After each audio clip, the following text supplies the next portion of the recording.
শালিনী বাইরে আসলো। একটি জিপ গাড়িতে 5 জন ছেলে আসে। চামেলির কাছে আসলো 5 জন ছেলে। তার ভেতরে আকাশ আছে। চামেলিকে দেখেই আকাশ বলে, এই যে জানেমান, তোমার জন্য আর কত অপেক্ষা করাবে বলো? তবে এবার আর অপেক্ষা নয়। ভালোবাসছিলাম বলে নিজের করতে চেয়েছিলাম, কিন্তু তুমি তো আমার হতে চাও না, তাই তোমাকে তুলে নিয়ে যাব সোনা। এরপর তোমার সাথে সময় কাটাবো এক রুমে, এরপর তোমাকে বিক্রি করে দেব। কথাগুলো শুনেই চামেলি আকাশের গালে একটা চড় দেয়। আকাশ চড় খেয়ে মুচকি হাসতে থাকে। চামেলি বলে, তোর কি একটুও খারাপ লাগে না? তোর মনে কি আল্লাহর ভয় আসে না? গরিব ঘরের মেয়ে, না খেতে পেয়ে পাড়া মেয়েগুলোকে নিয়ে তুই যে ক্লাবে বিক্রি করিস, সেই সবের জন্য কি তোর একটু অনুতপ্ত হয় না? আমার সামনে কেন আসিস? চলে যা তুই। আকাশ একটা সিগারেট জ্বালায়, কয়েকটা টান দিয়ে সেটা নদীর বালুর উপরে ফেলে দেয়। তারপর বসা থেকে উঠে দাঁড়ালো। চামেলি হাত ধরল আকাশের। আজকে আকাশ চামেলিকে তুলে নিয়ে যেতে এসেছে। বস্তির মানুষেরা জড়ো হয়েছে চারপাশে। রতন মিয়া এগিয়ে আসে। ওই তোরা আবার আসছিস? ছাড় মাইয়াডারে। শালা মাদার, চুপ কর।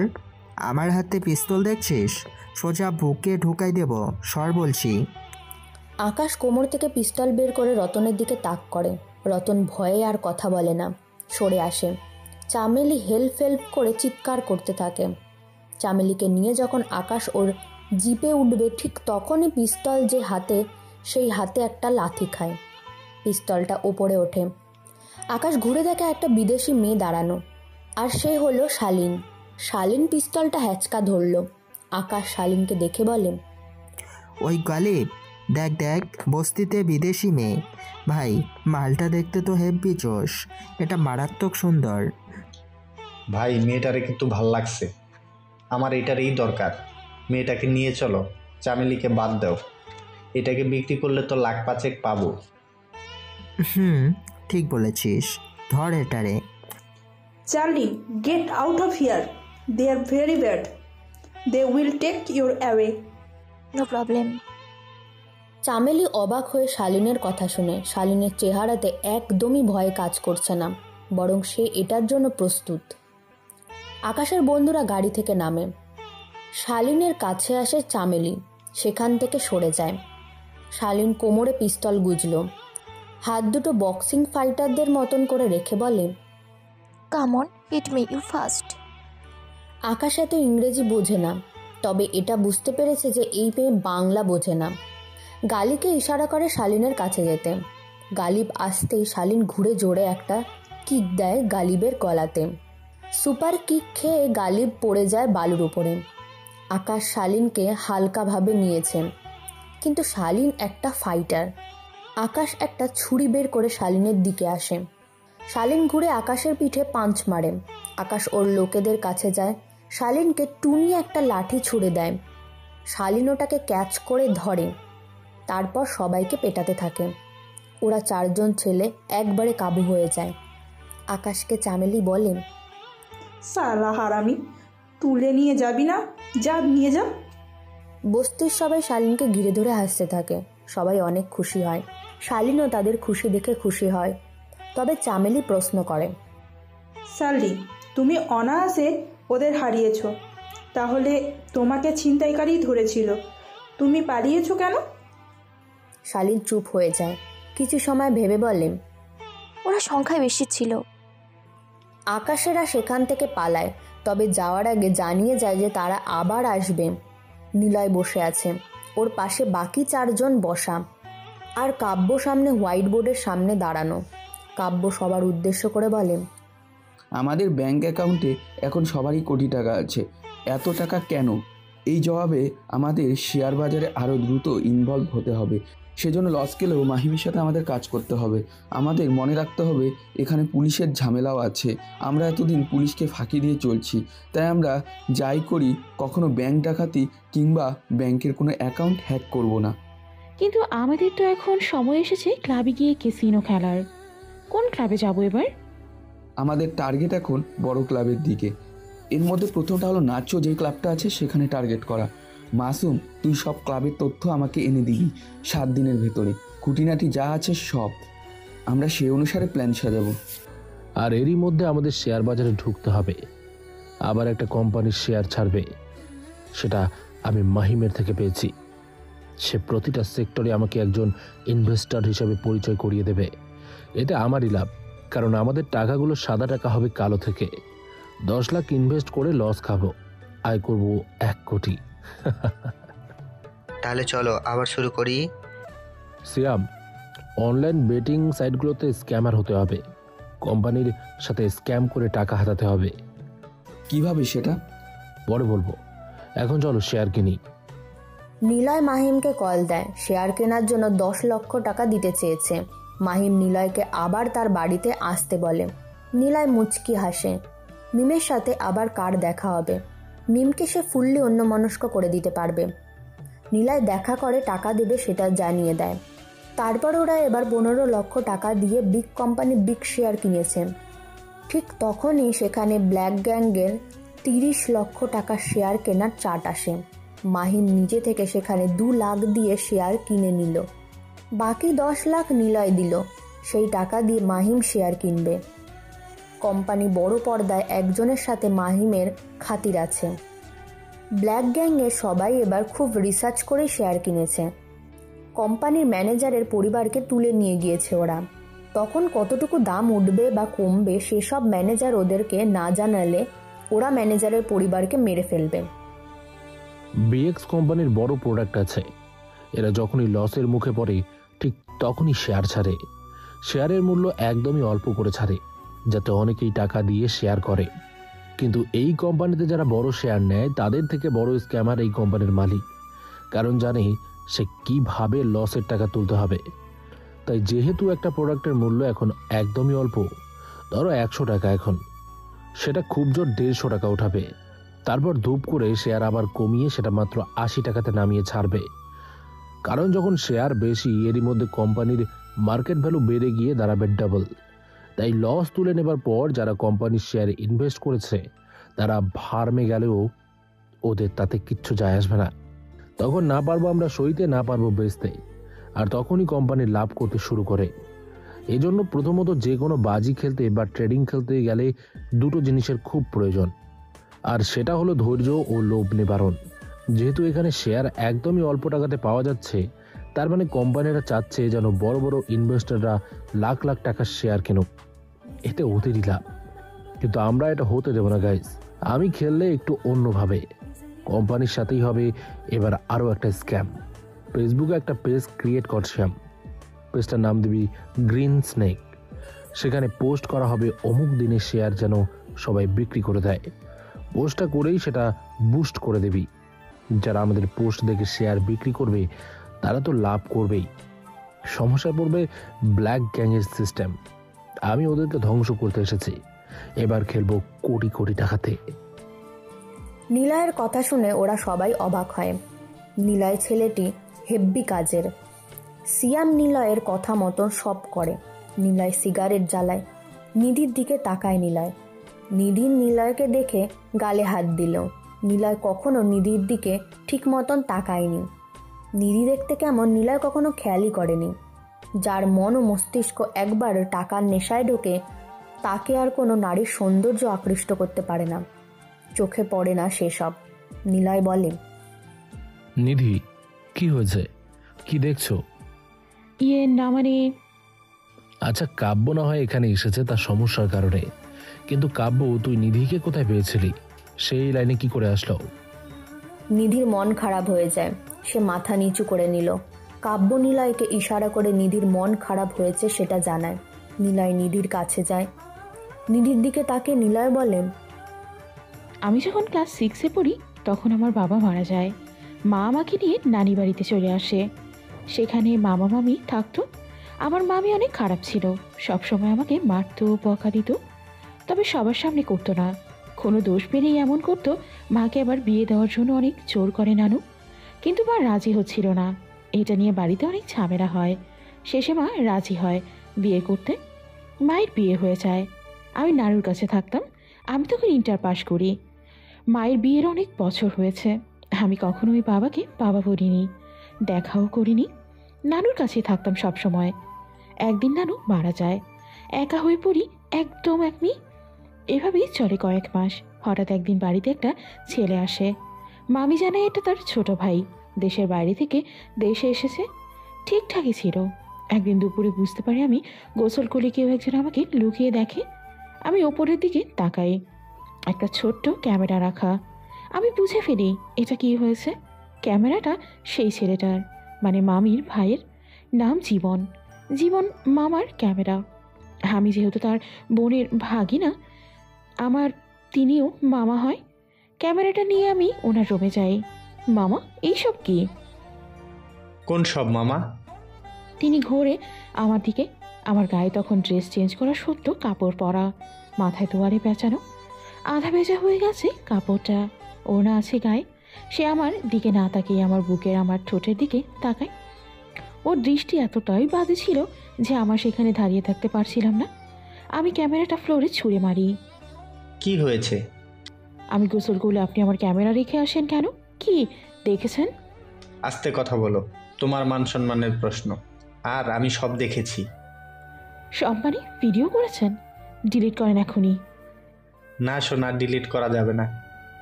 আমি আপনার ভাগ্নি হই, কেন এসব করছেন? এই সম্পর্কের মানে নেই। আমি তোমার শরীরে হাত দিতেই পারি। কথাটা বলেই সে আমার পেটে হাত দেয়, কোমরে হাত দিয়ে একটা খামচি দেয়। আমি অনেক জোরেই জীবনের গালে চড় মারি। সে চড় খেয়ে আরও রেগে যায়, আমার গাল চেপে ধরে, ফোন বের করে বলে, মাগি, তোর সব ভিডিও আমার ফোনে আছে, সবখানে এটা আপলোড করে দিব, বুঝছিস? আমার কথা শুনবি, না হলে যে কি হবে তোর। আমি ওর হাত ছাড়িয়ে বলি, মামিকে সব বলবো তুই কতটা জানোয়ার, আমার সাথে এমন করলি কেন? আরে যা যা, যার সাথে যত বলবি তত তোরই সমস্যা। আমি চলে আসি সেখান থেকে। অনেক কাঁদি সেদিন। মামিকে সেদিন রাতে বলি সব কিছু। সব শোনার পর উনি রেগে যায়, তবে তার ভাইয়ের কাজের উপরে নয়, আমার উপরে। উনি বিশ্বাসই করে না তার ভাই এমন একটা কাজ করবে। আমাকে বলে, তোর মা তোর বাবাকে খাইছে, তারপর তো এখানে এসে জুটিয়েছিলি। আমার সহজ সরল ভাইটাকে পেয়ে যা ইচ্ছে বলছিস, তাকে তাড়ানোর কথা ভাবছিস। তোকে তো আমি তাড়াবো এখান থেকে।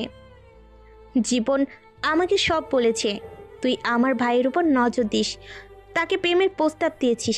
কেন দিয়েছিস? তার টাকা আছে, ভাবছিস তার সাথে ভাগলে অনেক টাকার মালিক হতে পারবি? এটা আমি হতে দেব না। সেদিন রাতে মামি আমাকে অনেক মারে। আমি জ্ঞান হারিয়ে ফেলি। হাত বেঁধে মুখের ভেতরে কাপড় দিয়ে পিটায় আমাকে। আমি চিৎকারও করতে পারিনি। রক্ত বের হয়ে যায় মার খেয়ে। কয়েকদিন পার হয়। একদিন সকালে উঠে দেখি বাড়িতে কেউ নেই। অনেক ভালো লাগে। সকালের খাবার খেয়ে নিজের মতো আরাম করার জন্য বিছানায় আসি। ঠিক তখনই দেখি আমার ঘরে জীবন মামা বসে আছে। আমাকে দেখে মুচকি হাসে। শর্ট প্যান্ট পরা আর খালি গায়ে বসে আছে।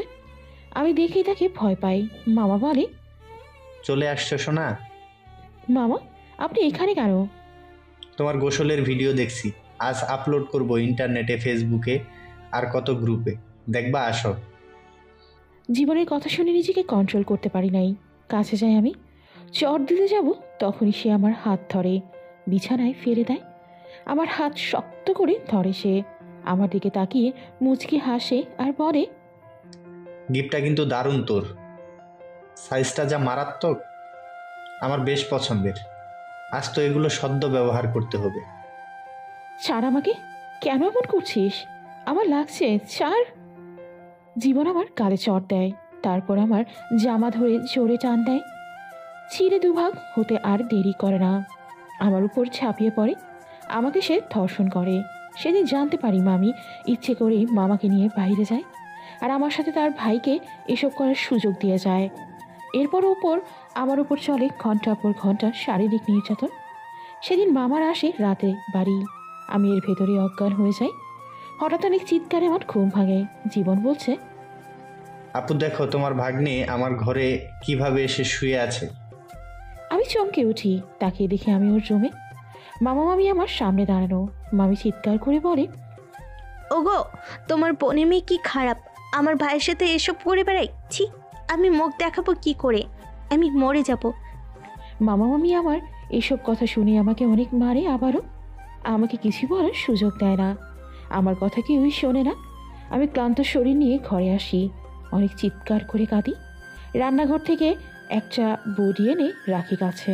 তারপর নিলয়, কাব্য, অর্ক, মাসুম, সিয়াম ও নিধি একসাথে সবাই বসে আছে। নিধির কথা শুনে সবাই চুপ হয়ে গেছে। নিধির দিকে তাকিয়ে আছে ওরা সবাই। নিধি কাঁদছে। নিধি আবারও বলল, আমি ক্লান্ত রক্তাক্ত শরীর নিয়ে শুয়ে আছি বিছানায়। রান্নাঘর থেকে বটি এনে রেখেছিলাম, কিন্তু সেটা ব্যবহারের সুযোগ পায়নি। মাঝরাতে জীবন আসে আমার ঘরে, আমার গায়ে পায়ে হাত দেয়। আর দেরি করিনি আমি। 0 ওয়াটের ডিম লাইটের আলোয় তার গলাটা চোখে পড়ে। আমার কি হয়েছিল জানি না, আমার ভেতর যেন আজরাইল নয়তো কোনো শয়তান নতুবা আল্লাহর রহমতের শক্তি ভর করে। তরকারি কাটা বটি দিয়ে জীবনের গলায় কোপ বসিয়ে দিই। এক কোপে ওর গলার অর্ধেক ঢুকে যায়। আমি সেটা জোরে টান দিতেই গলাটা নেমে যায় বটি থেকে। তারপর সেই রাতেই চলে আসি আমি বাড়ি ছেড়ে। সেখান থেকে আসার পর কাব্যের সাথেই পরিচয় আমার। তারপর একটা টিম হই। কাব্য নিধিকে ইশারা করে। নিধি কাব্যের দিকে তাকায়। কাব্য ইশারা করে নিধিকে চুপ থাকতে বলে। নিধি কারণ জানতে চায়। কাব্য নিলয়ের দিকে তাকাতে বলে। নিলয় গম্ভীর হয়ে বসে আছে। নীরবতা ভেঙে নিলয় প্রশ্ন করে, তোর মামিকে কিছু বলিসনি? না। তিনি বেঁচে আছে? নিলয়, কেউ বেঁচে নেই, শোন আমার কথা। নিধি, তোর মামি বেঁচে আছে? হ্যাঁ আছে। আচ্ছা চল আমার সাথে। নিলয়, পাগল হয়ে গেছিস? তুই বুঝতে পারছিস কি বলছিস? ওর মামির এখানে কেন যাবি? ওর মামিকে মারতে। নিলয়, পাগলামি করিস না। ওর বেঁচে থাকার কোনো অধিকার নেই। অর্ক, গাড়ি বের কর। অর্ক নিলয়ের কথা মতো দ্রুত গাড়ি বের করার জন্য বের হয়। নিধি অবাক হয়ে তাকিয়ে আছে নিলয়ের দিকে। কাব্য জানে নিলয় এখন আর কারো কথা শুনবে না, তাই সে চুপচাপ নিলয়দের সাথে বের হয়। নিলয় সবাইকে মাস্ক পরতে বলে। অর্ক গাড়ি বের করে হর্ন দেয়। কাব্য গিয়ে গাড়ির ড্রাইভিং সিটে বসল। বাকিরা সবাই ওর পেছনে গিয়ে বসে। নিধিকে নিলয়ের ঠিকানা জিজ্ঞাসা করে। পৌঁছতে হতে 3 ঘন্টা লাগবে। কাব্য গাড়ি স্ট্যান্ড করে। তারপর রাতুল তার ক্লাবে আসে।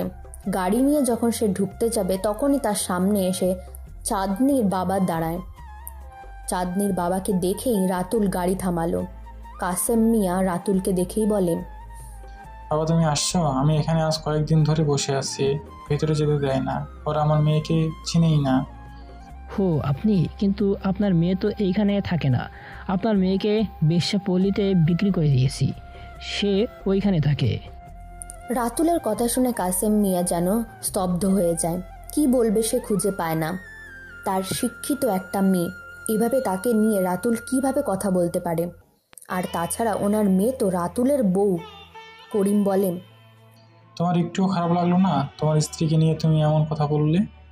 আরে ধুর, এমন বিয়ে আমি এর আগেও 15-20টা করে রেখেছি। আমার মেয়ের সাথে এমন কেন করলে তুমি? তোর মেয়েকে ভালো লাগছিল তাই এইখানে আনছি। এক রাতে তোর মেয়ে থেকে আমি 50,000 কামাইছি। বুঝেছিস তো তোর মেয়ে কেমন সুন্দরী? এত জঘন্য মনের মানুষ তুমি? আমার মেয়ের সাথেই কেন এমন করলে? আমার মেয়ের কি দোষ ছিল? চুপ কর, ওই কে আছিস এটাতে বের কর এইখান থেকে। 3 জন গার্ড আসে। কাসেম মিয়াকে সামনে থেকে সরায়। রাস্তার উপরে ফেলে দেয় গার্ডরা। করিম মিয়ার মুখ রাস্তার ওপরে গিয়ে পড়ে। ঠোঁটের নিচে কেটে যায়, রক্ত পড়তে থাকে। তবুও সে যায় না। গার্ডরা তাকে শাসিয়ে যায়। কাসেম মিয়া চুপচাপ বসে থাকে রাস্তার একপাশে। রাতুল ভেতরে আসে। গার্ডরা গেট আটকে দেয়। রাতুল ভিতরে এসে জেমসকে কল করে। হ্যালো ব্রাদার, কেমন আছো? ব্রাদার, সব কিছু ঠিকঠাক আছে। শার্নিলকে কোথাও খুঁজে পাওয়া যায়নি, সে মরে গেছে। অনেক উঁচু জায়গা থেকে নিচে নদীর উপরে পড়ে গেছিল। নদীর চারিপাশে বিরাট বন, সেই বনে হিংস্র প্রাণী আছে। সে কবেই তাদের পেটে চলে গেছে। তুমি নিশ্চিত থাকো, কোনো সমস্যা হলে আমি তোমাকে জানাবো। ঠিক আছে, তাহলে সব কিছু ঠিক মতো করো। সময় গেলে আমার টাকা পাঠিয়ে দিও। অবশ্যই বস। রাতুল ফোন কেটে দেয়। শালিনকে তার লোকেরা কোথাও খুঁজে পায়নি। রাতুল এসব নিয়ে মাথা ঘামায় না। সে তার ক্যাসিনো ক্লাবে ঢোকে। মনিটরের সামনে এসে বসে। প্লেয়ারদের ওপর নজর রাখতে শুরু করে। রাতুলের লোকরা সবসময় এই ক্যাসিনোতেই উন্নয়ন করে, আর যা টাকা রাতুলেই থেকে যায়। সুতরাং রাতুলেরই লাভ সব দিক দিয়েই। যারা হারে তার থেকে সর্বস্ব কেড়ে নেয় রাতুল। এটাই তার বিজনেস। প্রতি রাতে কোটি কোটি টাকা তার অ্যাকাউন্টে জমা হয়। মিমিকে সারাদিন মাহিম আজকে বকাঝকা করেছে। দুজনে অনেক ঝগড়া করে, তবে মাহিম ঝগড়া কম করে। মিমিকে পিটিয়েছে। মিমি যেন জাহান্নামে এসে পৌঁছেছে। এর থেকে নিলয় অনেক ভালো ছিল। মাহিম বলে, কালকে আমার সাথে আবার শুভ্র সাহেব আসবে বাড়িতে, তাকে যেন কোনো প্রকার অসম্মান না হয়। আর তার মন জিততে গেলে আমাদের অনেক টাকা দিবে, আমার বিজনেস আরো বাড়বে। কেন আসবে তিনি বারবার? আমার ভালো লাগে না। চুপ, আমার লিডার সে, আমার ইনভেস্টর, আমার কাছে সে অনেক কিছু। আমি দাওয়াত করেছি, অনেক টাকার মালিক, সেটা বোঝা যায়। এমন একজন মানুষকে যদি অসম্মান করছো, তোমার খবর আছে। তুমি লোকটাকে চেনো? ওর পুরো নাম কি? তোমার ইনভেস্ট কিভাবে হলো? ওই, এত প্রশ্ন করার কি আছে? আমার টাকা পেলে হলো, আমি লস খেতে চাই না। আমি সামনে যেতে পারবো না। তাকে ইমপ্রেস করতে হবে তোকে, বুঝেছিস? শুনেছি বড় লোকেরা অন্য বউদের প্রতি বেশি আকৃষ্ট হয়, তাই তুই শুভ্র সাহেবকে আকৃষ্ট করবি। তোর নেশায় সে পাগল হলে লাভটা আমাদেরই হবে। মানে কি? তুমি তোমার বিজনেসের জন্য আমাকে ব্যবহার করবে? নিজের বউকে তুমি অন্য পুরুষের কাছে পাঠাবে? দরকার হলে তাই করব, কারণ তুইও যে বিরাট ভালো বউ এমন না। তোর দিয়ে না হবে সংসার, আর না হবে স্বামী সেবা। তাই তোকে আমার বিজনেসের কাজেই লাগাতে হবে, বুঝেছিস? মনে থাকে যেন, সেজেগুজে থাকবি। মাহিম কথাগুলো বলে সেখান থেকে চলে যায়। মিমি বোকার মতন মাহিমের দিকে তাকিয়ে থাকে। চোখ দিয়ে টপ টপ করে পানি বের হতে শুরু করেছে। মিম কখনো ভাবতেই পারেনি তার হাজবেন্ড এমন কিছু করতে বলবে তাকে। নিজেকে বড্ড অসহায় মনে হতে থাকে মিমের। মিম কখনো নিজেকে এত অসহায় মনে করেনি। মা বাবার কাছে থাকতে সে কতটা ভালো ছিল। নিলয় যে তার জন্য কতটা পারফেক্ট ছিল সেটা মিম এখন বুঝতে পারছে। মিমি দীর্ঘ একটা শ্বাস ছাড়ে। একটা কথা আছে না, দুজন মানুষ একই প্রকৃতির, একই মানসিকতা হলে কখনো বিপরীত মানুষটার সাথে ভালো সম্পর্ক তৈরি হবে না। একটা সম্পর্কের জন্য দরকার দুজন মানুষের পছন্দের, স্বভাবের, কাজের অমিল, তবেই সুন্দর থাকা যায়। মিমও ঠিক এমনই স্বভাবের ছিল, আর মাহিমও ঠিক এমন স্বভাবের লোক। সেজন্য মাহিম যদি মিমকে বকে, মিম সাথে সাথে মুখের ওপরে কথা শুনিয়ে দেয়, আর তখনই মিম সেটার জন্য মারও খাচ্ছে। একজন বকলে আরেকজনকে চুপ থাকতেই হতো। কিন্তু এই যে বললাম না, পৃথিবীর সম্পর্ক সুন্দর হতে হলে আলাদা আলাদা পছন্দের স্বভাবের মানুষ দরকার। যে যেমন তার কপালে যদি সেরকমই একজন জুটে যায়, তাহলে সেই সম্পর্কের ভেতরে সব সময় ঝামেলা, মতের অমিল, কাজের অপছন্দ বাড়তেই থাকবে। Are you mad? তুমি যা করছো তা কি তোমার ধারণা আছে যদি উপরে খবর যাই কি হবে ভাবছো তুমি? হাসান সাহেব চিৎকার করে কথা বলল। সামনে টেবিলের ওপরে পড়ে আছে একটা লাশ। চারপাশে পুলিশ অফিসার দাঁড়িয়ে। চেয়ারে বসে আছে রাজ। রাজের হাতে পিস্তল। পুলিশের এসিপি এসে ডিআইজিপি হাসান মাহমুদ রাজের দিকে রেগে তাকিয়ে আছে। রাজ চুপচাপ বসে আছে। টেবিলের ওপরে থাকা একটা সিগারেটের প্যাকেট থেকে সিগারেট বের করে বলেন, স্যার, খুনটা তখনই সুন্দর হয় যখন খুনি ধরা না পড়ে। পুলিম আমি মারলে এনকাউন্টার, ওরা মারলে কিলার। আমি বললাম সে তো কখনো রাতুলের বিরুদ্ধে মুখ খুলবে না, তাই মেরে দিয়েছি। রাজ, তুমি ভুলে যেও না তুমি সিক্রেট মিশনে আছো, তাই হুটহাট কাউকে মারা যাবে না। কিভাবে করো? তুমি জিজ্ঞাসাবাদ করা অবস্থায় একজন অপরাধীকে তুমি মেরে দিলে, এটা কতটা অন্যায় জানো তুমি? স্যার, সময় শেষ, আমার যেতে হবে। আমার কাছে অপরাধীর কোনো ক্ষমা নেই। ওদের জন্য আমি আমার বোনকে হারিয়েছি। আমার বোনের লাশ আমি কাঁধে নিয়েছিলাম স্যার, সেটা মনে পড়লে আমার এখনও কষ্ট হয়। আমি সব অপরাধীকে তুলে এনে মারব। আরে ঠান্ডা হও। কিভাবে কুল হব স্যার? আমার মনে পড়ে এখনও যে আমি যেদিন চাকরি পাই সেদিন আমার বোন আত্মহত্যা করে। আর আত্মহত্যা করেছিল কিসের জন্য জানেন স্যার? ধর্ষণ হয়েছিল সে। কারা করেছিল জানেন? এই রাতুলের লোকেরাই।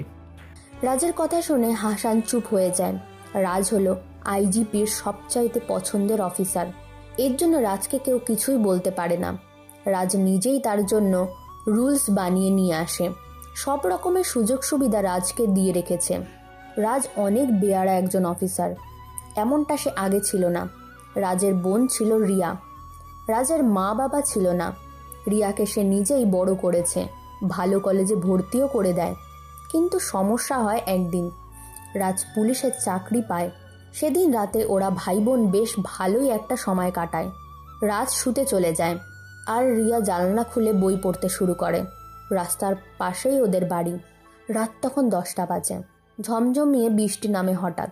3টে বাইক এসে থামে ওদের বাড়ির সামনে। রিয়া তখন বই পড়তেছে। হঠাৎ উঠানে 6 জন ছেলেদের দেখতে পায় সে। জানলা দিয়ে উকি মেরে দেখে সে। ওদের ভিতর থেকে নাবিল নামের ছেলেটা বলে, বাড়িতে কেউ আছেন? আমরা বৃষ্টিতে ভিজে গিয়েছি, একটু দরজাটা খুলবেন? বৃষ্টি থামলে চলে যাব আমরা। নাবিলের কথা শুনে রিয়া তাকায়, নাবিলও তাকায় রিয়ার দিকে। তখনই ভেতর থেকে রাজ বলে, কারা এত রাতে এখানে গিয়ে? ভাই, আমরা বৃষ্টিতে আটকা পড়েছি, একটু আশ্রয় দিবেন? বৃষ্টি থামলে চলে যাব। ও আচ্ছা, ঠিক আছে, ড্রয়িং রুমের সোফাতে এসে বসতে পড়ো। রাজের কথা মতন ওরা ভেতরে ঢোকে। রাজ এসে ওদের সামনে বসে। সবাই কথা বলছিল। তখন রাজ বলে, রিয়া, সবার জন্য চা করে আনতো বোন। রিয়া চা বানাতে যায়। রিয়ার গায়ে একটা টি শার্ট পরা আর ওড়না ছিল, চুলগুলো খোপা করা। রিয়া কিছু সময় পর চা বানিয়ে আনে সেখানে। সবাইকে নিয়ে যখন রিয়া নাবিলের কাছে আসে, তখনই রিয়ার বুক থেকে ওড়নাটা খুলে পড়ে। ঝুঁকে থাকার কারণে নাবিলের চোখ এড়ায় না কিছুই। রিয়া বুকের সব কিছু নাবিলকে দেখিয়ে ফেলে। রিয়া দ্রুত ওড়নাটা ঠিক করে রুমের ভেতরে চলে আসে। বৃষ্টি কমার নাম নেই। হঠাৎ বিদ্যুৎ চলে যায়। তোমরা বসো, আমি মোমবাতি জ্বালিয়ে নিয়ে আসি। রাত চলে যায় রান্নাঘরে মোমের খোঁজে। কিছু সময় পরে এসে দেখতে পায় নাবিল সেখানে নেই। রাজ মোমটা টেবিলে রাখতে রাখতেই বলে, তোমাদের বন্ধু নাবিল কোথায়? তখনই একটা ছেলে বলে বাইরে গেছে। রাজ সোফায় বসতে যাবে, তখনই ওর বোনের রুমের দরজা আধখোলা দেখতে পায়। রাজ বলে, রিয়া, তোকে না বলেছি দরজা আটকে রাখ। রাজ উঠে দরজার কাছে যায়। দরজা সরিয়ে ভিতরে আসতেই দেখতে পায় নাবিল রিয়ার মুখ চেপে ধরে রয়েছে আর রিয়া শরীরের বিভিন্ন অংশ স্পর্শ করছে। রাজ বলে, কুত্তার বাচ্চা, আমার বোনকে ছাড় বলছি, শুয়ারের বাচ্চা ছাড়। রাজ এগিয়ে আসতে যাবে, তখনই ওর মাথায় রডের একটা বাড়ি পড়ে। পিছনে ঘুরে তাকায় রাজ। একটা ছেলে ওর মাথার ওপরে বাড়ি দেয়। তখনই কারেন্ট আসে। 6 জন ছেলে রিয়ার ঘরে প্রবেশ করে। রিয়ার মুখ ছেড়ে দেয় নাবিল। রাজ ফ্লোরে পড়ে যায়। রিয়া চিৎকার করে বলে, ভাইয়া, বাঁচাও আমাকে। ওরা কারা? আমার সাথে অনেক বাজে কিছু করবে ভাইয়া। রাজ উঠে দাঁড়ায়। একটা ছেলের গালে জোরে ঘুষি মারে, কিন্তু ওরা সবাই এসে রাজকে জোরে মারতে থাকে। রাজকে 2 জন ছেলে হাত পা ধরে রাখে আর একজন লাথি মারতে থাকে রাজকে, আর একজন রিয়ার হাত ধরে। নাবিল রিয়ার গা থেকে সব কাপড় খুলে দেয়। ছাড় আমার বোনকে, আমার বোনের সাথে তোরা এমন করিস না, দয়া করে আমার বোনকে ছেড়ে দে। ওই চুপ, বেটার মুখে কিছু গুজে দে।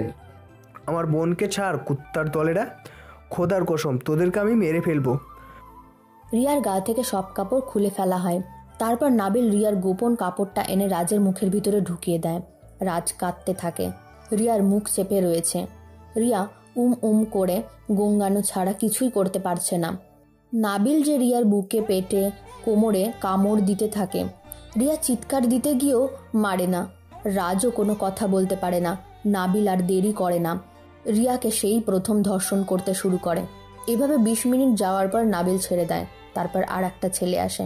রাজকে একজন একজন করে মারতে থাকে আর রিয়াকে একজন একজন করে ধর্ষণ করতে থাকে। রিয়া মুখ থেকে হাত সরায়, কিন্তু রিয়া চিৎকার করার শক্তিই নেই। রাজও আর কথা বলতে পারে না। এভাবে সারাটা রাত চলে। রিয়াকে 6 জন মিলে 18 বার ধর্ষণ করে আর রাজকে আধমরা করে। ভোরের দিকে ওরা ছাড়ে 2 জনকে। নাবিল বলে, আরে দূর, মারবো কেন? রাতুলের কাছে ছোট ভাই আমি, ওরা বেঁচে থাকুক, টুইস্ট দেখতে চাই, কিছুই করতে পারবে না। ওরা সবাই চলে যায়। রাজ উঠতে পারে না। প্রায় হামাগুড়ি দিয়ে রাজ ওর বোনের কাছে আসে। ওড়না দিয়ে ওর বোনকে ঢেকে দেয়। ওর বোন রিয়া শুধু ফ্যালফ্যাল করে তার ভাইয়ের রাজের দিকে তাকিয়ে আছে। রাজ ওড়না দিয়ে ঢেকে দিতেই ফ্লোরে পড়ে যায়। রিয়া উঠে বসে। তারপর রাজের চোখ বন্ধ হয়ে গেছে। গা থেকে অনেক রক্ত বের হচ্ছে রাজের। রিয়া বিছানা থেকে উঠে বসলো, রাজের দিকে তাকায়। রাজ কাপা কাপা গলায় বলে, বোন আমার, এর শাস্তি ওরা পাবে। রিয়া রাজের কাছে আসে, রাজের কপালে হাত বুলিয়ে মুচকি হাসল। কাঁদতে থাকে রিয়া। ওর সারা গায়ে কামড়ের দাগ, রক্ত বের হচ্ছে নিচের জায়গা থেকে। জড়তা কণ্ঠে রাজকে বলে, ভাইয়া, মা বাবাকে বলবো তুই চাকরি পেয়েছিস, ভালো থাকিস ভাইয়া। রিয়া উঠে দাঁড়ায়।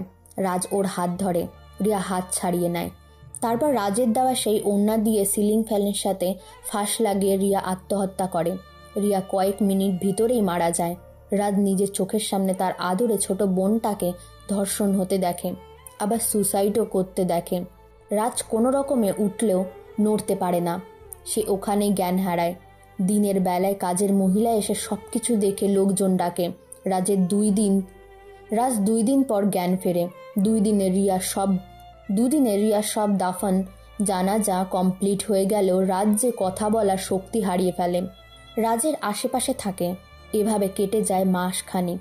রাজ জয়েন করে চাকরিতে জয়েন করে নাবিলের খোঁজ বের করে। রাজ বারান্দায় দাঁড়িয়ে সিগারেট খাচ্ছে, পেছনে হাসান স্যার ওর কলিগরা দাঁড়িয়ে। এতক্ষণ রাজ সবাইকে তার বোনের কথা বলছিল। রাজ, কেঁদো না। ওরা কোথায় যারা তোমার বোনকে ধর্ষণ করেছিল? হা হা হা। হাসছো কেন? রাজের মুখে ভয়ঙ্কর হাসি। রাজ সিগারেট টেনে বলতে থাকে, ওদেরকে তো আমি থানায় তুলে আনিনি স্যার। ওদের সব কয়টাকে তুলে এনেছিলাম নদীর পাড়ে। যখন ওদের গোপরঙ্গ কাটি তখন ওরা চিৎকার করে বলছিল রাতুল ওদের ছাড়াবে না। রাতুল ওদের প্রেম আমাকে আরও হিংস্র করে স্যার। শালা রাতুল বহুত টাকাওয়ালা লোক, ওর সব সিন্ডিকেট আমি তছনছ করে দিব স্যার, কিন্তু প্রমাণ নেই।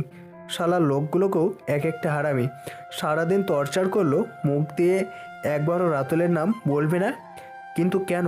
রাতুল ওদের কী শিখিয়েছে? মিডনাইট মস্তি ক্লাবে কি চলে? এতবার মিশন চালিয়েও কিছু করতে পারি না।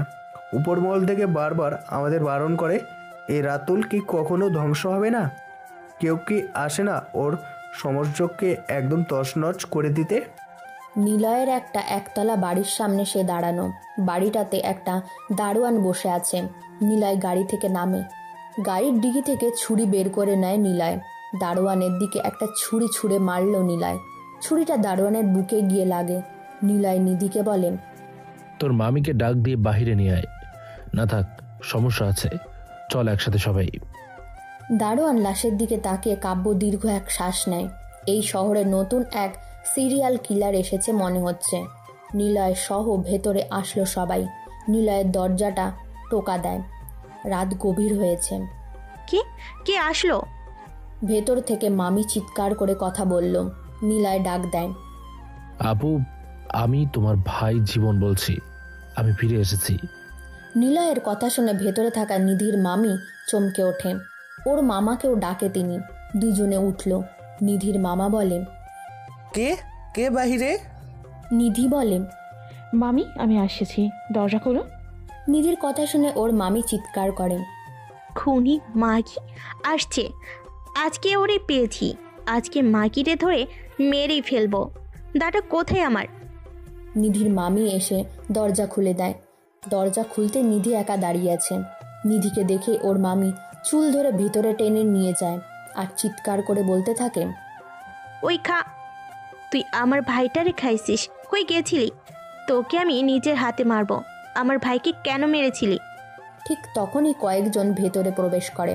তারা এসে সোফাতে বসলো। সিরাজ দরজা আটকে দেয়। ওদেরকে দেখেই নিধির মামি নিধির চুলগুলো ছেড়ে দেয়। নিধির মামি বলে, ওই কে তোমরা? মুখে মাস্ক কেন? কারা? হ্যাঁ, এভাবে ঘরের ভিতরে ঢুকলে কেন? নিলয়ের হাতে সেভ করা খুর ছিল, আর সেই খুঁড়ে নতুন ধারালো ব্লেড লাগানো। নিলয় দ্রুত এসে নিধির মামার গলায় সোজা ব্লেড চালিয়ে দেয়। অর্ধেক ফাঁকা হয়ে ফিনকি দিয়ে রক্ত বেরোতে শুরু করে। ওর মামা গলায় হাত দিয়ে উল্টে পড়ে গিয়ে ছটপট করতে থাকে। কয়েক মিনিটের ভেতরে নিধির মামা মারা যায়। নিধির মামি ভয়ে একদম স্থির হয়ে গেছে। চোখের সামনে তার হাজব্যান্ডের এভাবে খুন হতে দেখে ভয়ে তিনি কাঁপতে শুরু করে। মামি বলেন, তোমরা কে? ডাকাত যা ঘরে আছে সব নিয়ে যাও, তবুও আমাকে মেরো না। নিলয় মুখের ওপর থেকে মাস্ক খুলে একটা সিগারেট জ্বালায়। কয়েকটা টান দিয়ে সিগারেটটা আবার নিভিয়ে পকেটে পুরল। নিলয় বলে, পৃথিবীতে সবাই এক হয় না, কিন্তু একটা পরিবারে যখন সৎ মা আসে আর মামি আসে তখন সেই পরিবারের অনেক কিছুই বদলে যেতে পারে। মামি মানেই তো মায়ের সমান। মা তার সন্তানের সাথে কেমন আচরণ করে সেটা মামিরা কেন করে না? মামিকে ভাঙলে সেই মা শব্দটি বের হচ্ছে। তাহলে কি তারা মা হতে পারে না? যোগ্যতা কি নেই? যেহেতু তার মা হবার যোগ্যতা নেই, সেহেতু অযোগ্য লোকেদের বাঁচিয়ে রাখতে নেই। নিধি, শুটার। নিলয়ের কথা শুনে নিধি পিস্তল বের করে। তারপর ওর মামির পেটে গুলি করে দেয় 3টে। ওর মামি মারা যায়। নাচক ক্লাবের মালিক শান্ত হয়ে বসে আছে চেয়ারে। ওর লোক আকাশ আসলো সেই রুমে। আকাশদের হাত পায়ে মুখে ব্যান্ডেজ লাগানো। শান্ত হলো রাতুলের কম্পিউটারটা। শান্ত হলো স্বরাষ্ট্রমন্ত্রীর ছেলে। তবে রাতুলের কারণে তার বিজনেসে অনেক খারাপ হয়।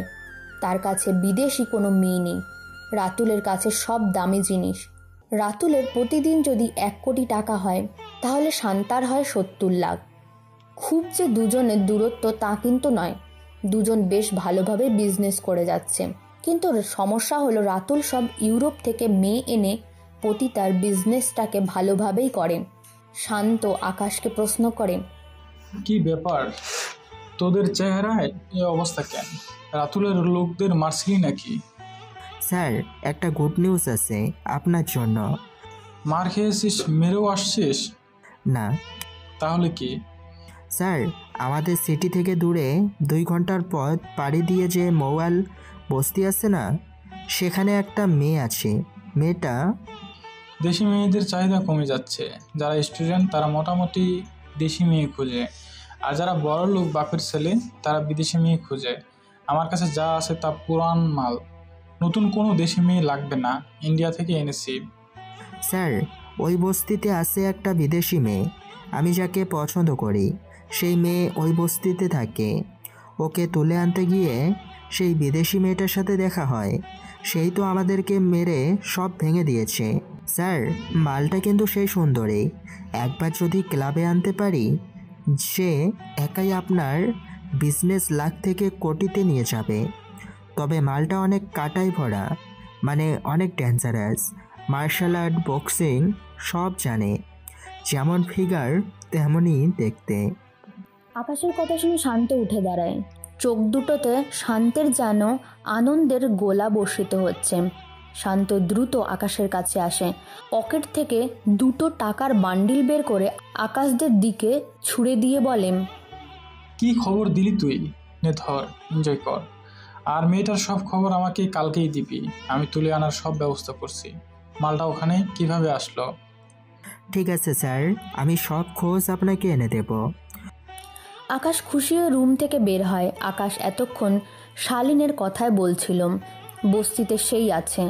রাতুল আসলো চাঁদনির রুমে। রাতুলকে দেখেই চাঁদনি সোজা হয়ে দাঁড়ায়। রাতুলের কাছে এসে ঠাস করে একটা চড় বসিয়ে দেয় চাঁদনি। রাতুল চাঁদনির চুল ধরে বলে, কই মাগি, তোর অনেক দেমাক না? তোকে তো এইখানে আনতে চেয়েছিলাম, সেদে তো আসবি না, তাই তোর কাছে ভালো সেজেছি। তোর বুইরা বাপ আসছিল দেখা করতে। বাবা? আমার বাবা কোথায়? রাস্তার পাশে পড়ে আছে। শোন, তুই যদি বেশি কাহিনী করিস তাহলে তোর বাবাকে মেরে ফেলবো। তুই এত খারাপ কেন? কি করেছিল আমার বাবা? কি দোষ আমার? আমি তোকে বিশ্বাস করেছিলাম, তোকে ভালোবাসতে শুরু করেছিলাম, তার প্রতিদান এভাবে দিয়েছিস কেন? কি দোষ ছিল বল? তোর দোষটা কি জানিস? সেটা হলো তুই বেশি সুন্দরী বলে তোর উপরে নজর পড়ে আমার। তোর ফিগার দেখে আর থাকতে পারি না রে। আমার তোর মতো মেয়ের দরকার ছিল। এখন তুই এখানে বন্দি। তোর অনেক খারাপ হবে দেখিস আমার বাবার সাথে একবার দেখা করিয়ে। চাঁদনি কাঁদতে পারে না, চোখে পানিও আসে না, আর সব যেন শুকিয়ে গেছে। রাতুল সিগারেট খায়। চাঁদনি রাতুলের এসব আসল রূপ দেখে বুঝতে পারে রাতুল আসলে কতটা খারাপ ছিল। সে চেয়ারম্যানের ছেলেকে মেরেছে।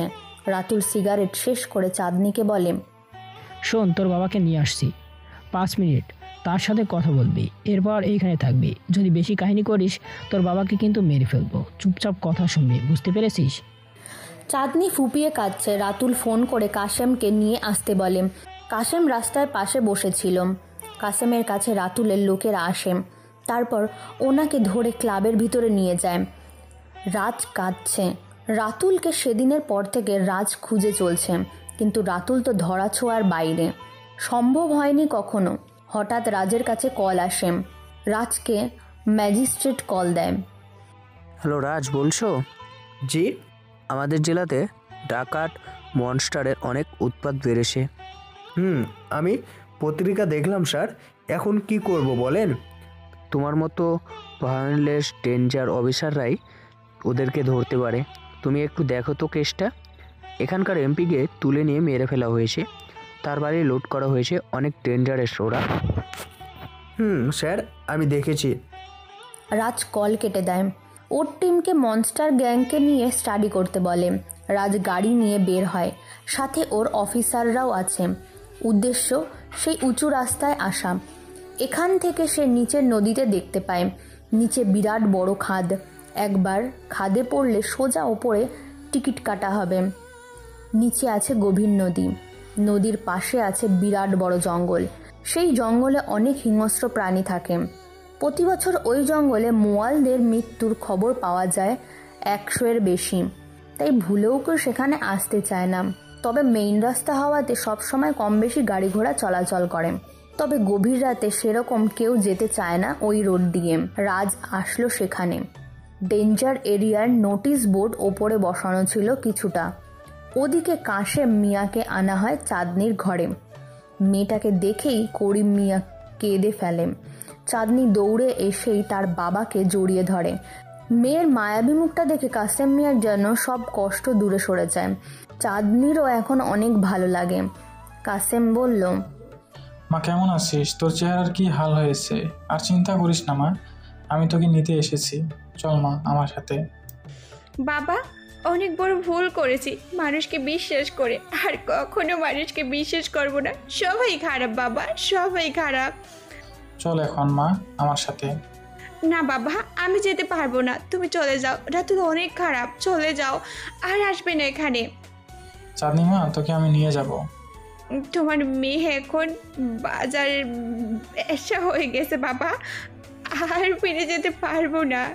যার বর নতুন বউকে রেখে চলে যায়, তার বউকে অন্য পুরুষের কাছে এক রাতের জন্য বিক্রি করে দেয়।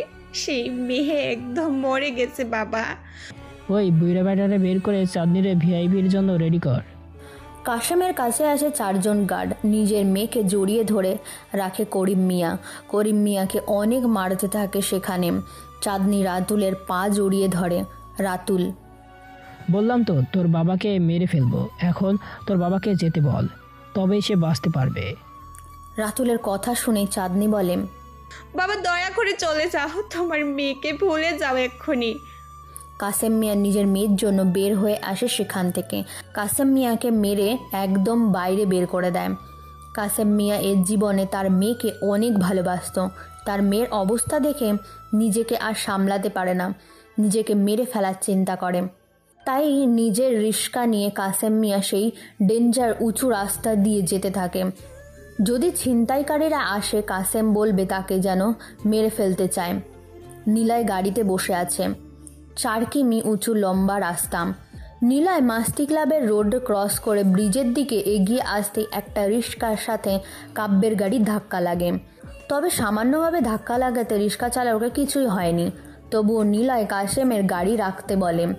রিস্কার সামনে কাব্য গাড়ি রাখলো। নীলয় দ্রুত নামলো গাড়ি থেকে। বাকিরাও নামে। নীলয় পেছনে তাকিয়ে দেখে যে রিস্কা চালক রাস্তার পাশে পড়ে আছে। নীলয় তাকে গিয়ে টেনে তোলে। লোকটা হলো কাশেম। চাচা, আপনার কিছু হয়নি তো? এ কি, আপনার তো দেখি সারা গায়ে রক্ত। আমরা বুঝতে পারিনি চাচা। চাচা চলেন, হাসপাতালে নিয়ে আপনাকে। না লাগবে না, এই রক্ত তোমাদের জন্য না। এই রক্ত বিশ্বাস ভাঙ্গার, এই রক্ত ভালোবাসা শেষ হবার, এই রক্ত নিজের মেয়ের কান্নার অভিশাপ। কি বলছেন চাচা? কি হয়েছে? এসব কি বলেন আপনি? আমাকে আরো জোরে ধাক্কা দিতে আমি মরে যেতাম। কি হয়েছে? দূরে যে 10 তলা টাওয়ার বিল্ডিং দেখছো, ওখানে আমার মেয়ে থাকে বাবা। গিয়েছিলাম তার কাছে, আমাকে মেরে বের করে দিয়েছে। কি এত বড় খরচা? চাচা আপনার নাম কি? তবে আজকের পর মহরম হবে। কাব্য। নিলয়, মনে হচ্ছে মেয়ে বড়লোক ঘরে বিয়ে হয়েছে, এর জন্য এখন তার গরিব বাবাকে মেনে নিতে পারছে না। চল এখন, ডিগিতে কিন্তু লাশ, এখানে বেশিক্ষণ থাকাটা রিস্ক। কিন্তু ওনাকে এভাবে একা রেখে যাব? ওরা নিলয়কে ধরে টেনে নিয়ে যায়। গাড়ি স্টার্ট হয়। করিম চাচা আবার রিস্কা নিয়ে যেতে থাকে সেই ব্রিজ দিয়ে। তারপর নিলয়, তোর ডাক্তার দেখানো উচিত। কেন? কারণ তুই একটা সাইকো, ভালো একটা ডাক্তার দেখাতে হবে। যতটা ভাবছিস অতটাও সাইকো না, বাদ দে, চল এখন বাড়িতে যাই। দাঁড়া, এখানে আসলে সুন্দর একটা দৃশ্য দেখি আমি। আমার কাছে দূরবীন আছে, রাতের পরিবেশটা আকাশের সাথে দূরের নদীর পানিতে যে মিশে গেছে। 200 জুমের দূরবীন, স্পেশালভাবে বানিয়ে আনা, দেখবি? কাব্যের কথা শুনে নিলয় কিছু বলে না। কাব্য দূরবীন বের করে আনলো, বেশ বড় দূরবীনটা। কাব্য সেট করলো সেটা, তারপর নিজেই দেখলো দূরের দৃশ্য। আকাশ আর নদীর পানি যেন একসাথে হয়ে গেছে। কাব্য ডাক দেয় নিলয়কে। কাব্য যখন সরে যাবে তখনই দূরবীন হাতে লেগে একটু সরে যায়। কাব্য আবার ঠিক করতে যায়, কিন্তু নিলয় বলে, আমি ঠিক করছি, সর। কাব্য সরে যায়। নিলয় দূরবীনে চোখ রাখলো। নিলয় ঘুরিয়ে ঘুরে ঠিক করতে যাবে, ঠিক তখনই নিলয়ের চোখে একটা দৃশ্য আটকে যায়। নিলয় পুরো 200x জুম করে রেখেছে।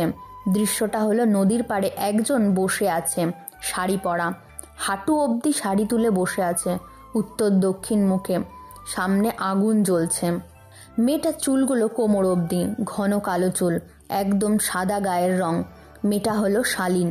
নিলয় শালীনের কোমর অবধি দূরবীন ওঠাতে পারছে, আর তার ওপরে তুলতে পারছে না। একবার ভাবলো কাব্যকে সে বলবে, পরক্ষণেই ভাবলো না থাক, কি ভাববে। নিলয় মেয়েটার থেকে দূরবীন সরাতে পারে না। কোনো রকমের ওপর অবধি তোলে দূরবীনটা। মুখটার এক পাশ দেখতে পায় নিলয়। নদীর পাড়ে বসে মেয়েটা কি করছে, কে সে? গায়ে লাল একটা শাড়ি। বাঙালি মেয়ে তো মনে হচ্ছে না নিলয়ের। এই প্রথম কোনো মেয়ে পা ভালো লাগছে ওর।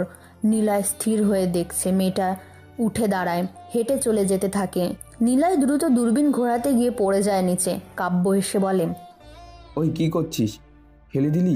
দূর, নিধর তোর দূরবীন, আলতু ফালতু জিনিস দেখা যায়, সর।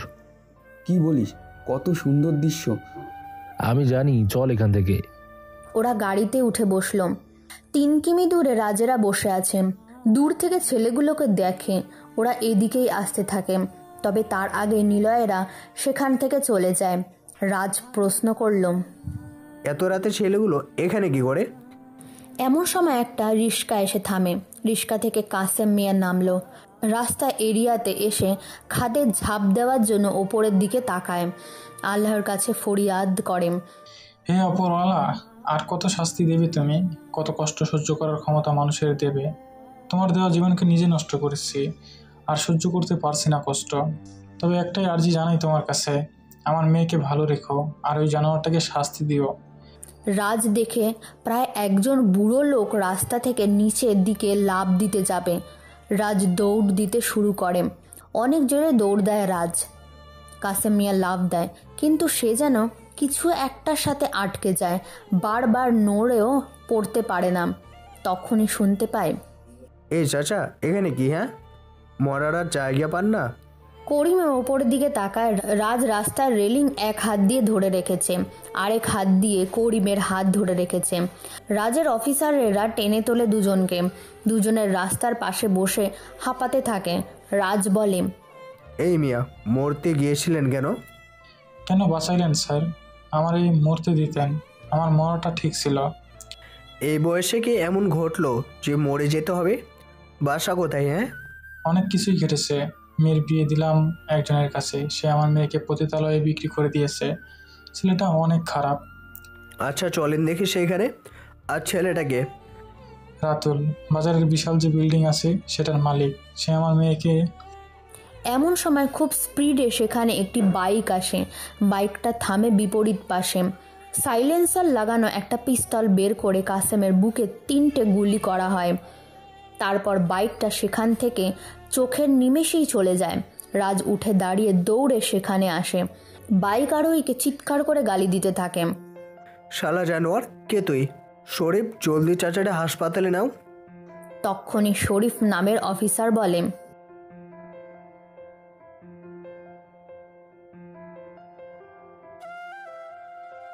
স্যার, লোকটা মরে গেছে। রাজ দ্রুত কাছে আসে, তার নাকের কাছে হাত দেয়, হাতের গোছা টিপে ধরে। কোনো সাড়া নেই। রাজ বিরক্তি হয়ে উঠে দাঁড়ায়, রাস্তার ওপরে বোতলে একটা লাথি দেয়, তারপর বলে, রাতুলের সমাজ ধ্বংস করতে এরটিগা ছিল উপযুক্ত প্রমাণ। কসম খোদার, রাতুলকে আমি ধরবই। চলো এখান থেকে, লাশটাকে পোস্টমর্টমে পাঠাও। রাজেরা চলে যায় সেখান থেকে। খাদে একদম কিনারে দুটো লাশ পড়ে আছে।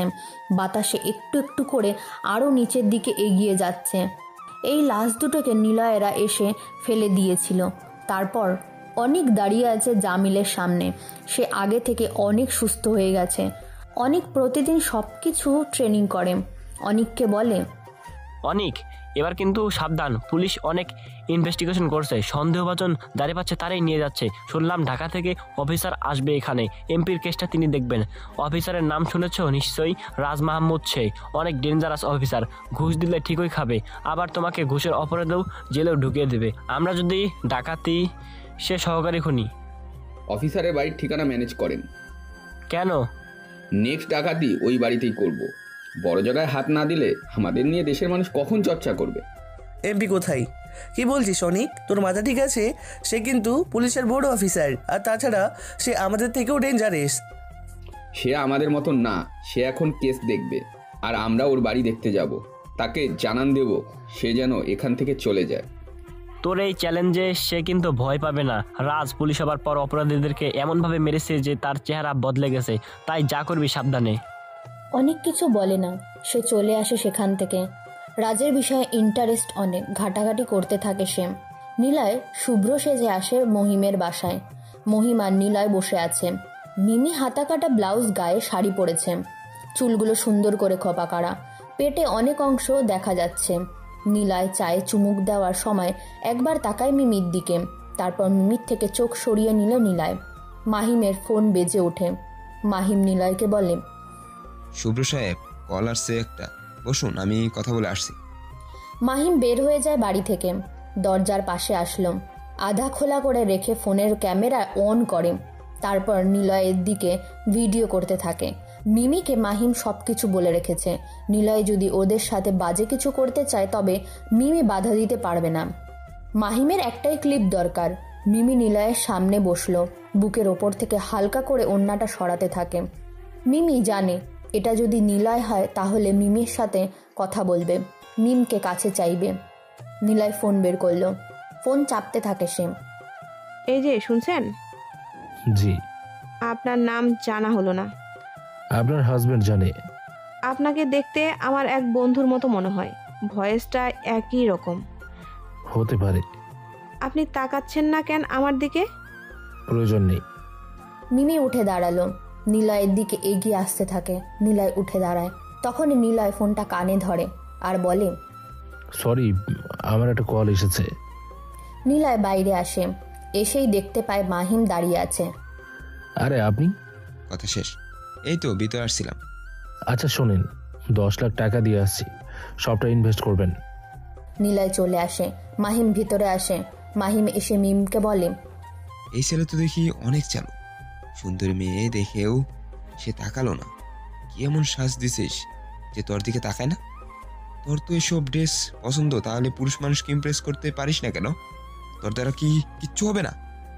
এর থেকে ছোট ড্রেস আমি পরতে পারবো না, তবে আমি তাকে পটাতে পারবো, এটা আমার চ্যালেঞ্জ। তাকে পটিয়ে রুমে নিয়ে আসতে হবে, পারবি? হ্যাঁ পারবো, তবে প্রমিস করতে হবে আমাকে মারা যাবে না। ঠিক আছে।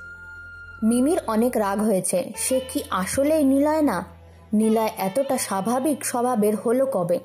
এতটা পরিবর্তন কিভাবে হয়েছে সে? চাঁদনিকে সাজিয়ে গুছিয়ে আর একটা রুমে আনা হয়, আজকে ওর জন্য আর একটা পুরুষ আসবে, কিন্তু চাঁদনি জানে না সেই পুরুষটা কে। চাঁদনি বসে আছে বিছানায়, অনেক কান্না পাচ্ছে। তার বাবা কি খবর সে জানে না, তার বাবা কেমন আছে সেটাও জানে না। একদল মেয়েরা এসে চাঁদনিকে সাজিয়ে দিয়ে গিয়েছে। সেই মেয়েগুলো কেমন রোবট টাইপের, কথা বলে না, তবে মুখ দিয়ে মাঝে মাঝে চাঁদনি সাজতে না চাইলে বলছে, ও মাগি সাজবা না তুমি? তোর নাগর আসবে আজ। আজকে থেকে তুইও আমাদের মতো হয়ে যাবি, তাই তোর ভালো হয় তুই দ্রুত এখানে সব মেনে নিতে শিখবি। চাঁদনি কথা বলতে পারে না, প্রচণ্ড শক্ত হয়ে আসে গলাটা। একটা তীক্ষ্ণ কান্না ওর চোখে এসে জমা হয়েছে। রাত 10টা বাজে। একটা সুন্দর সুঠাম দেহের ছেলে প্রবেশ করে। মেইন গেটের সামনে 3 বার চেক করা হয়। আলাদা রুমে নিয়ে সব কাপড় খুলিয়ে চেক করা হয় ছেলেটাকে। মাথার চুল, জুতো সবকিছু অনেকবার চেক করে শেষে কিছু না পেয়ে ভেতরে ঢোকানোর অনুমতি দেয়। একটা ফ্লোরের সাথে আর একটার কোনো মিল নেই। একটা সুন্দর করিডোর, কোথা থেকে কোনো সাউন্ড নেই, কেবল সবগুলো দরজার সামনে 4 জন করে গার্ড দাঁড়িয়ে। রিসেপশন থেকে রুম নাম্বার 21-এর স্লিপ আনা হয়েছে। ছেলেটা সেই স্লিপ পেয়েছে একটা বন্ধুর মাধ্যমে, কারণ এই রুমে সুন্দরী মেয়ে চাঁদনিকে রাখা হয়েছে। আর আজ রাত চাঁদনির সাথে রাত কাটাতে এসেছে রাজ। রাত চাঁদনির মতন মেয়েকে পেয়েছে একটা দালালদের দ্বারা। দালালটাও রাতুলের লোক। কোনো বড় লোক ব্যক্তি আসতে চাইলে তার জন্য ভিআইপি ফ্লোর আছে। এভাবে সব কিছু একদম স্বর্গের মতন। অনেকগুলো টাকা দিয়ে রাজ এখানে এসেছে ইনফরমেশনের জন্য। কাসেমের বডি চেক করে গুলি ছাড়াও অনেক মারধরের চিহ্ন পাওয়া গেছে। আর রাজের বুঝতে বাকি নেই যে এসব রাতুলের কাজ। তাই রাতুলের কাছে আসার জন্য রাজের এই পথ বেছে নিতে হলো। রাজ প্রথমে ভেবেছিল গোপন ক্যামেরা নিয়ে যাবে, কিন্তু রাজ শুনেছে ইনফরমারদের মাধ্যমে এখানে 1 ঘন্টা ধরে চেক করা হয়। এমনকি মেশিনের ভেতর দিয়েও 3 বার চেক করে নেওয়া হয়। কাপড় খুলে উলঙ্গ করে বডি চেক করা হয়। আর তাছাড়াও এই জায়গাটার লাইসেন্স আছে রাতুলের। এর জন্য লিগালভাবে রাতুল সেখানে আসতে পারে না। রাজ 21 নম্বর ঘরের সামনে এসে দাঁড়ায়। সেখানেও গার্ডরা আরও একবার চেক করে, তারপর স্লিপটা ওর হাতে থেকে নিয়ে নেয়। দরজা খুলে দেয় রাজের জন্য। রাজ ভিতরে প্রবেশ করে। দরজা আটকে গিয়ে সে ভেতরে তাকালো। দেখতে পায় হেব্বি সুন্দরী একটা মেয়েকে গর্জিয়াসভাবে সাজিয়ে রাখা হয়েছে। বিছানার চারপাশে ফুল রাখা, মেয়েটার হাতেও ফুল। ওই মেয়েটা এখন এই ক্লাবের সবচাইতে সুন্দরী মেয়ে, নাম চাঁদনি। চাঁদনির হাতে ফুল রাখার কারণ রাজকে বরণ করা, যেন পরবর্তীতে আবার ওই লোকটা বা যে কোনো লোক আসতে চায় এখানে। রাজের বা কোনো মেয়ের কাছে কোনো পুরুষ আসলেই তার মনোরঞ্জনের জন্য সব কিছু করতে বলা হয় মেয়েটাকে। রাজ মেয়েটাকে দেখেই স্তব্ধ হয়ে যায়। কি সুন্দর চাহনি, চোখে আর চেহারায় অসম্ভব মায়াভাব লেগে আছে। রাজের বুকে বাম পাশে হার্টবিট যেন কেঁপে উঠল। সেও কাঁপতে শুরু করে। তবে মেয়েটার চেহারা কেমন শুকনো শুকনো। রাজ পুলিশের চাকরিতে আছে 5 বছর। সব কিছু ওর চোখে ধরা পড়ে। রাজ চাঁদনির সামনে গিয়ে বসলো। চাঁদনি শুকনো হাসি দিয়ে রাজের দিকে ফুল বাড়িয়ে দেয়। আপনাকে স্বাগতম। রাজ চাঁদনির ভয়েস শুনে আরও প্রফুল্লতা অনুভব করেন। রাজ ফুলটা নেয়। চাঁদনিও রাজের দিকে তাকিয়ে থাকে। বেশ চমৎকার দেখতে ছেলেটা, কিন্তু চাঁদনি জানে সব ছেলেরাই খারাপ। ছেলেরা কেবল মেয়েদের শরীরটাকেই ভালোবাসে। রাজ ফুলগুলো টেবিলে রাখে, সরাসরি প্রশ্ন করে, এখানে মন না টিকলে আসছেন কেন? এসেই যখন পড়েছেন তখন এত কাঁদছেন কেন? এত টাকার প্রয়োজন যখন, তখন নিজের শরীর বিক্রি না করে কষ্ট করে খেতে পারতেন। তাহলে না থাকতো চোখের নিচে কালি পড়ার ছাপ, আর না থাকতো শুকনো ভাবের মুখ। চাঁদনি কপাল কুঁচকে তাকায়। ছেলেটা তা দেখেই অনেক বোঝে। বুঝেও তো রাজ তো স্পেশাল পুলিশ টিমের হেড, তার কাছে লুকোনো তো সহজ নয়। তবে চাঁদনি বেশ শব্দ করে হাসল। রাজ অবাক হয়। তার কথাতে কি জোকস ছিল নাকি? মনে মনে কথাগুলো রিপিট করে। না তো, এমন কোনো জোকস সে খুঁজে পায়নি। রাজ প্রশ্ন করে, হাসছেন কেন? হাসবো না। কি বললেন আপনি? টাকা টাকার সংগ্রামে বেঁচেছিলাম 22টা বছর। কেউ বলতে পারিনি আমি বাজে কাজ করছি, কিন্তু ভাগ্য, বিশ্বাস আর ভালোবাসা আমাকে এখানে এনেছে। জানেন পৃথিবীতে সবচাইতে নিকৃষ্ট জিনিসের নাম কি? কি আবার টাকা? না, সেটা হলো ভালোবাসা। ভালোবাসায় ঠকেছি, বাদ দেন। আসেন শুরু করেন। শালা জানোয়াররা মুখোশ পরে, মুখোশের আড়ালে সাজবে ভালো মানুষ, আর রাত হলে আসবে চাঁদনি কথা শুনে রাজ অবাক হয়। রাজ প্রথমবার মিশনের জন্য এমন জায়গায় এসেছে তার কোনো উদ্দেশ্য নেই সে এসব করবে। রাজ একটা সিগারেট জ্বালাতে চায়। চাঁদনি নাক বন্ধ করে। রাজ সিগারেটে আগুন দিতে গিয়ে থামে, চাঁদনির দিকে তাকিয়ে বলে, সিগারেটের ধোঁয়াতে সমস্যা, আচ্ছা খেলাম না। রাজ পকেটে রেখে দেয় সিগারেট। চাঁদনি অবাক হয়। এই ছেলেটা এমন কেন? আগের জন তো মারতে মারতে গায়ের উপর এসে পড়তো, এই বেটা তো দেখি এখনো কাছেই আসেনি। চাঁদনি তাচ্ছিল্যে হাসি দিয়ে বলে, এতটা ভালো মানুষ সাজবেন না তো। সব পুরুষশালা হারামির বাচ্চা, এক একটা মাদার।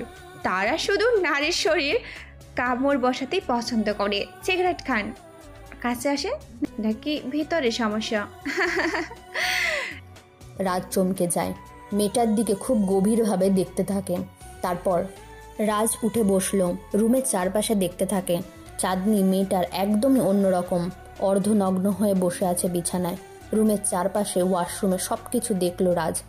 না, চোখে পড়ার মতন তো এমন কিছুই নেই। রাতুলের ব্যাপারে কি তাকে জিজ্ঞাসা করব? যদি এমন হয় রাতুল একবার জানতে পারলে মেয়েটাকে মেরে ফেলবে, তাহলে মেয়েটাকে সরাসরি রাতুলের বিষয়ে কথা বলা যাবে না। রুমটা পুরো ভিআইপি রুম, হবেই বা না কেন। গুনে গুনে 50,000 টাকা দিয়ে এসেছে এখানে রাজ। এক রাতের জন্য একটা মেয়ে, যে কোনো সুবিধা সেখানে দেওয়া হবে। 50,000 তো নিবেই সের জন্য। রাজ টাকার কথা বাদ দিয়ে চাঁদনির দিকে তাকায়। মেয়েটা উঠে এসেছে। বিছানা থেকে অনেকগুলো ফুল ফ্লোরে পড়ে গেছে। রাজ তাকায় চাঁদনির দিকে। রাজের কাছে এসে চাঁদনি বলে, মিস্টার, চারপাশে না তাকিয়ে আসেন, আমার ভেতরে মিশে যান। আমার কাছে দেবার মতো শরীরটাই আছে, যদিও এটা একদমই ইউজলেস, তবু চলে আসেন। নিজের পুরুষত্ব দেখান, নিজেকে বাঘের মতো হিংস্র করুন। পারবেন তো কেবল নারীর দেহর উপরে বাঘের মতো হিংস্র শক্তি দেখাতে। পুরুষ মানুষেরও একটা জানোয়ার, বাহিরে বসে সামনে কাচুমাচু হয়ে থাকে, আর বাড়ি এসে মেয়ে মানুষের উপর চিক্কা চেঁচামেচি করে, মারধর করে। আসলে পুরুষরা সবচাইতে হাস্যকর প্রাণী এই দুনিয়াতে। আসেন আসেন, দেরি হলে আপনারই লস, যেভাবে চান সেভাবে সেবা পাবেন। চাঁদনির কথা বলে রাজের কাছে এসে প্যান্টের ওপরে গোপন অঙ্গের হাত রাখে। রাজ লাফ দিয়ে সরে যায়। চাঁদনি বাঁকা চোখে তাকায়। রাজ এসব করতে এখানে আসেনি। রাজের উদ্দেশ্য ছিল অন্যতা। যতটুকু রাজ বুঝে, ভিআইপি কেবিন মানে এখানে নো ডিস্টার্ব বিষয়টা আছে। তবে এখানে যে অনেক খারাপ কিছু চলে সেটা ঠিক আজ রাজ বুঝতে পেরেছে। তবে একটা সাক্ষী লাগবে ওর, যেটা ব্যবহার করে রাতুলের ওপরে অভিযান চালাতে পারে। কিন্তু এমন কাউকে সে কোথায় পাবে? রাজ বলে, আসলে ম্যাম, আমি এখানে ওটা করতে আসিনি, আমি এসেছি অন্য কাজে। আমার বিজনেস অনেক খারাপ যাচ্ছিল, ডিপ্রেশনে চলে গিয়েছিলাম। আমার বন্ধুরা বলল এখানে আসলে ভালো হবে, তাই আসলাম। আমি কিছু করব না, আপনি শুধু বসে থাকেন, যা ইচ্ছা বলেন। তবে তার আগে ড্রেস আপ ঠিক করেন প্লিজ। আপনার দিকে তাকাতে আমার অনেক অদ্ভুত লাগছে। মানে কি ঢং করেন? আসেন বলছি। না না, সত্যি বলছি, প্লিজ দূরে থাকেন। আমার এসব করতে ইচ্ছে নেই, আপনি দূরে যান। কত টাকা দিয়ে আসছেন এখানে? 50,000। কত টাকা লস করবেন? সেটা সমস্যা না, আপনি দূরে থাকেন, নিজেকে সাজিয়ে রাখেন। আপনাকে ফুলের ভিতরেই সুন্দর লাগছিল। চাঁদনি অবাক হয়। এইটা আবার কেমন ধরনের পুরুষ ভাই? মেয়ে মানুষকে সুযোগ পেলে কোন পুরুষ বাজে কথা শোনানো, স্পর্শ করতে ভুলে না। আর এই পুরুষ তো দেখি তার কাছেই আসছে না। এটা কি অভিনয়? হতেই পারে, সব পুরুষ ভালো অভিনয় করতে পারে, মিথ্যা বলে মেয়েদের বিশ্বাস অর্জন করে, তারপর সেই বিশ্বাসকে নিয়ে খেলা করতেও পারে। আপনি কে বলেন তো? এভাবে কেন টাকা খরচ করে আসলেন? আর কিছুই করছেন না? আমি বিজনেস করি, লস খাচ্ছিলাম বারবার। আপনার নাম কি? নাম বলে নিষেধ। আমি নাম বলে দিলে আপনার সমস্যা হবে। আমারও সমস্যা আছে, যেটা করতে এসেছেন সেটাই করেন, নাম জানার প্রয়োজন নেই।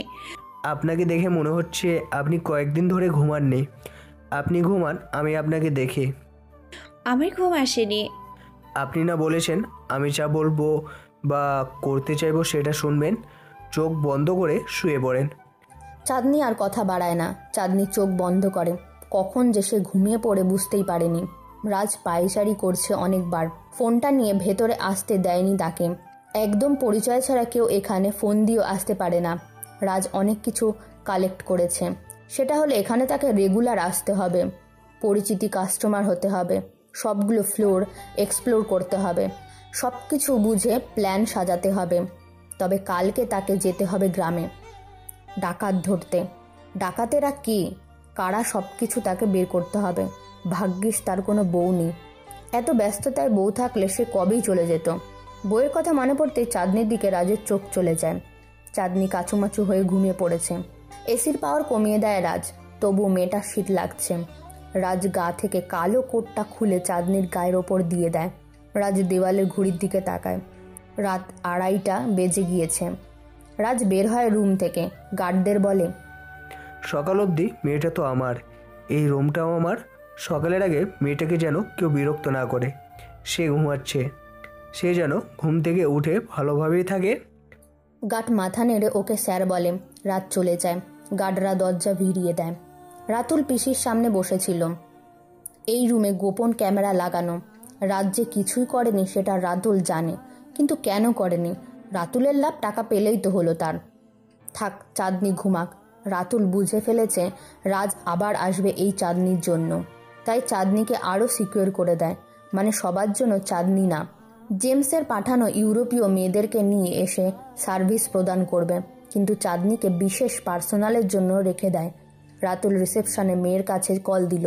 বলে, যে ছেলেটা যাচ্ছে এখন তাকে ডাক দে। কালো কোট, কোড নামটা বলো। জানতে চাইলে বলবো যে মেয়েটার সাথে প্রথমবার রাত কাটিয়েছে সে।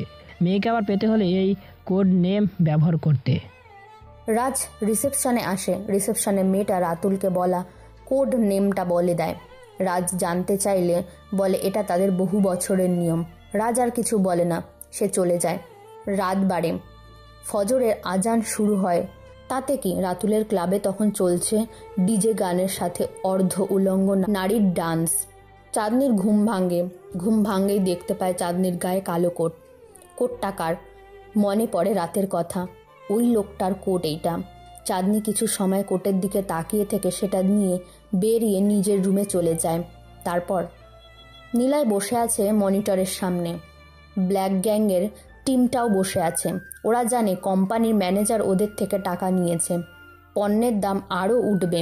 কিন্তু এখানে গ্রিন স্ক্যান টিম কিনেছে 20 লাখ টাকার শেয়ার, আর মাহিম কিনেছে 15 লাখ টাকার শেয়ার।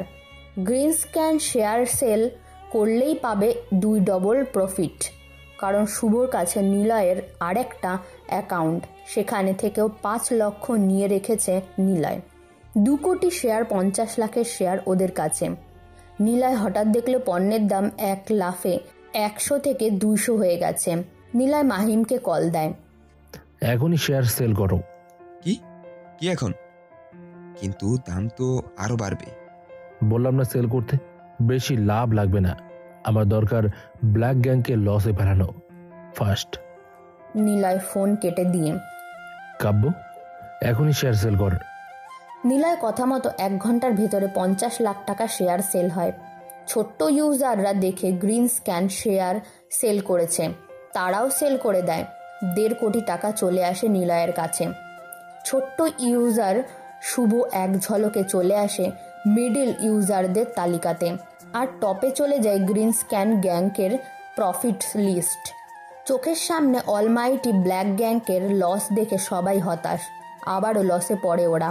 তবে 2 নম্বর পজিশনে আছে। গ্যাং এর ম্যানেজার শিহাব এসে বলে, কে এই গ্রিন স্নেক গ্যাং? খোঁজ করো, না হলে কেউ তোমরা বাঁচবে না। পরপর 2 বিগ শেয়ার মার্কেট ইনভেস্ট করে 1 কোটি লস করলাম। এই গ্যাংকে খুঁজে বের করো। ছোট বড় সব ইউজারদের ওপর নজর রাখো। কে টপে আসতে চলেছে তার লিস্ট বের করো। শিহাবের কথা শুনে সবাই কাজে লেগে যায়। ওদিকে নিলয় সিগারেট ধরালো। কালো টাকাগুলো ওরা কিভাবে সুন্দরভাবে সাদা বানাচ্ছে। না থাকবে পুলিশের কোনো ঝামেলা, আর না থাকবে গভর্নমেন্ট থেকে কোনো নোটিশ। নিলয় আসার পর থেকে ওরা কেবল টাকার ওপরেই পড়ে আছে। এবার এনজয় করার পালা। মাহিম কল দেয় শুভকে, মানে নিলয়কে। নিলয় রিসিভ করে।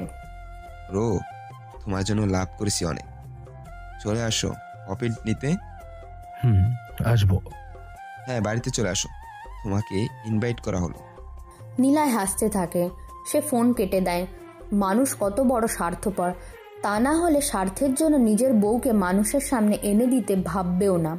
মজা পাচ্ছে নীলয়। কারো জীবন নিয়ে গেম খেলার মজাটাই আলাদা। আকাশ আসলো আবারও সেই বস্তিতে। শালীন দাঁড়িয়ে আছে ওদের সামনে। শালীনের পেছনে চামেলি আর বস্তির মানুষেরা দাঁড়িয়ে আছে। আকাশ গাড়ি থেকে নেমে শালীনকে বলে, ওই বিদেশি আজকে তো আমি চামেলির জন্য আসিনি, তোর জন্য এসেছে। চল আমাদের সাথে, আমাদের বস তোকে নিয়ে যেতে বলেছে। সেদিন তোদের কিছুই হয়নি, আজকে তোদেরকে এমন মারবো যে তোরা এখান থেকে সোজা হয়ে যেতে পারবি না। আয়। আকাশেরা আসতে থাকে। শালীন সবাইকে অনেক মারে। এমন সময় কয়েকটা বাইক আসে সেখানে। বাইক থেকে শান্ত নামলো। সে এসে সোজা টুনির মাথায় পিস্তল ধরল। বাকিদের মাথায় ওর লোকেরা পিস্তল রাখে। শালীনকে বলে, hey baby, stop fighting, look. Shalin ঘুরে তাকায়, দেখে টুনির মাথায় পিস্তল ধরে রেখেছে শান্ত। শান্ত যেমনটা ভেবেছিল তার থেকেও শালীন সুন্দরী। মেয়েটা দেখতে পুরোই স্বর্গের দেবীর মতন সুন্দর। একে দিয়েই কাজ হবে। শালীন বলে, hey, who are you? Leave her. No no. ছাড় বলছি। আকাশ। শান্ত কথা মতন আকাশ এগিয়ে আসে। পিছন থেকে শালীনের হাতের ওপর ইঞ্জেকশন পুশ করে। শালীন কয়েক সেকেন্ডের ভেতরে অজ্ঞান হয়ে পড়ে যায়। শান্ত সবাইকে বলে, কেউ যদি এই ঘটনা নিয়ে বেশি দূরে যাস, কসম তোদের বস্তিকে আমি নদীর সাথে মিশিয়ে দেব। আকাশ, মেয়েটাকে গাড়িতে তোল, নিয়ে চল। শান্তর কথা মতন আকাশ শালীনকে নিয়ে যায়। নাচো ক্লাবের মালিক শান্ত। সেখানেই শালীনকে নিয়ে যাবে সে। তারপর ওর কাজে ব্যবহার করবে। শালীন যেটা থেকে ভাগ্যক্রমে বেঁচেছিল সেটাই এখন ওর সাথে হতে যাচ্ছে। শালীনকে কড়া ড্রাগসের ইঞ্জেকশন দেওয়া হয়েছে। শালীন চলে যেতেই টুনি অনেক কাঁদতে থাকে। মেয়েটা শালীনকে অনেক পছন্দ করত। সারাদিন দুজনে ঘুরে বেড়াতো বনে বাদারে, নদীতে নৌকা চালাতো।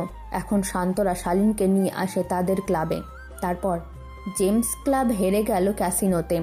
একটা লোক ওর খুব দরকার, যার মাথাতে থাকবে মাল্টিপুল ম্যাথের সব রকমের কার্যকারিতা। রাতুল অনেক ছেলে মেয়ে পাঠিয়েছে কাসিনো খেলার জন্য। তারা প্রথম পারলেও পরে গিয়ে হারতে শুরু করে। আরও লস খায় জেমস। জেমস এমন একজনকে খুঁজে যেন সে ওই ক্যাসিনো গেমটাকে একদম নিজের হাতে তালুর মতন চিনবে। রাতুলকে কল দেয় জেমস। রাতুল ব্রাদার, আমার ক্যাসিনো চ্যাম্পিয়ন লাগবে, খুঁজে দাও। ব্রাদার, খুঁজেছি আমি প্রতি বছর। আমি শহরের ক্যাসিনো চ্যাম্পিয়নশিপ করি, তুমিও করো, তবেই লোক পাবে। সেটা করি। তোমাদের চ্যাম্পিয়নকে পাঠাও, এখানে এসে খেলুক আগে চ্যাম্পিয়নশিপ। ক্যাসিনো খেলাকে আরও বড় করতে হবে আমার। নো টেনশন ব্রাদার, আমি আছি তো। আমি আজকে আরও কয়েকজন পাঠাবো, ওরা ভালো খেলে। জেমস ফোন কেটে দেয়। জেমসের অনেক ক্যাসিনো খেলার লোক লাগবে। জেমস হলো আমেরিকায় মাফিয়া। তার সব দেশে মাস্তান আছে। তবে রাতুলের সাথে ওর বিশাল খাতির। রাতুল কি করবে বুঝতে পারছে না। রাতুলের কাছে যা ছিল সব জেমসকে দিয়ে দেয়। ওদিকে চাঁদনি জানলার পাশে বসে আছে। দূরে মানুষদের দেখে সে। শহরের সবচাইতে উঁচু রাস্তাটা চোখ পড়ে চাঁদনির। হঠাৎ করে গত রাতে আসা ছেলেটার কথা ওর অনেক মনে পড়ছে। ছেলেটা আসলে অনেক দারুণ ও অদ্ভুত। নিজের এত টাকা খরচ করো এখানে এসে তাকে একটা বারও স্পর্শ করেনি, বরং তার গায়ে দিয়ে গেছে ছেলেটার কোট। চাঁদনি বুঝতে পারছে না ছেলেটার এই নিয়ম। তবে চাঁদনি মনটা ভালো হয়ে গেছে। আবার কবে কার জন্য রেডি হতে হবে কে জানে। দরজার কড়া নাড়ার শব্দ হয়।